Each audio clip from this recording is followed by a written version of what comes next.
అందరికీ నమస్కారం. మన పరువు ఇక్కడే కాదండోయ్, ఒడిశాలో కూడా పోయినటువంటి సంఘటన మీకు ఒకటి చెప్తాను.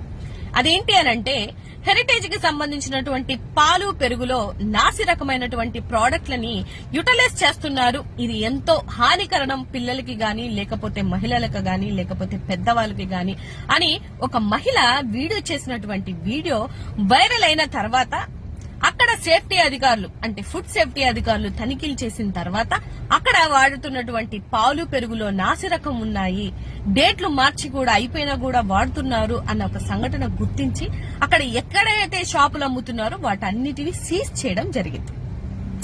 నేనేమంటాను అనంటే, అడ్డగోలుగా సంపాదించొచ్చు గాని చిన్న పిల్లల మీద లేకపోతే పాలల్లో పెరుగులో వీటిలో కూడా కల్తీ చేసుకొని మనం వాటి మీద కూడా బతుకుతున్నామంటే ఇంత నీచమైనటువంటి బతుకు ఇంకోటి ఉండదేమో అని నాకు అనిపిస్తుంది.